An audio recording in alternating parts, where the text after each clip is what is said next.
Good morning. Myself Ahalya. I am going to demonstrate Helmholtz resonate operator setup, how it works and all. It's in second BSc O semester. Helmholtz volume resonator. Here we have the operators of the resonator.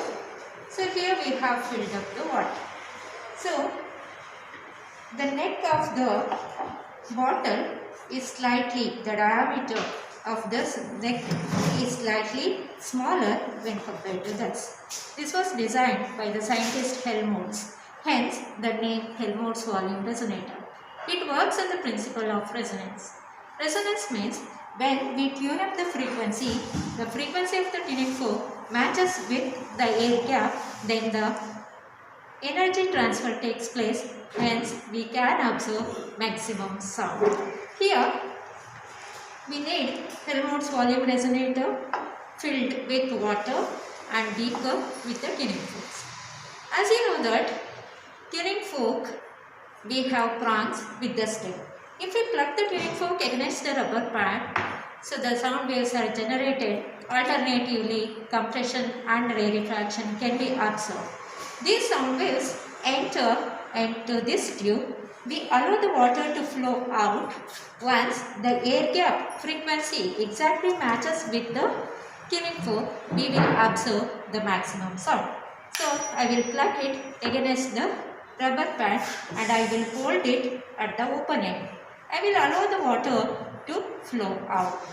So here I am not observing any sound. So now what I will do, again I will plug it against the rubber pad. Slowly the water is coming out here. We can observe that one. Again plug it till you get the maximum sound.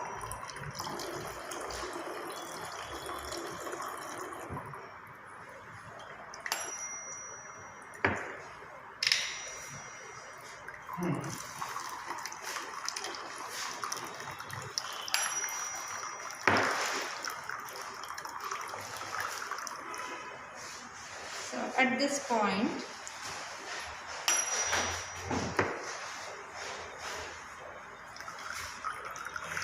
once if you go on observing the sound, you control the speed of the water by operating this knob.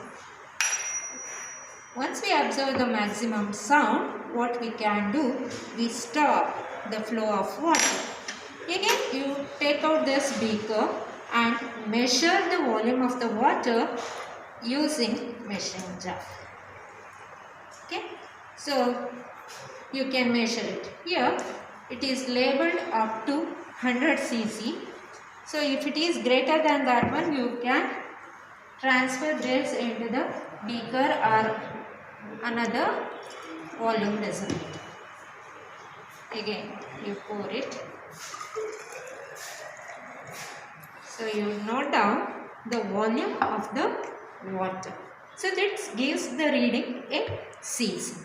So you have to enter the volume by repeating it more than 2 or 3 trials. So after that, it's your duty to note down the frequency of the tuning fork. You calculate n square V value for this one. Repeat the experiment for the other tuning forks. So you note down the frequency is displayed here. Calculate the n square V value. N square V is always, we will get the consistency value because n is inversely proportional to V. As the frequency increases, volume goes on reduces, n square V is constant. So here our intention is to calculate the frequency, unknown frequency of this tuning fork.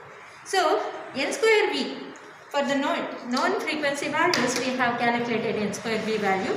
We repeat the experiment for the unknown frequency one also. So whatever the volume of the water collected, you measure it, that gives unknown frequency volume. After that, you can calculate unknown frequency by using the formula square root of n square V by unknown frequency volume. By that, we can calculate the frequency. Thank you very much.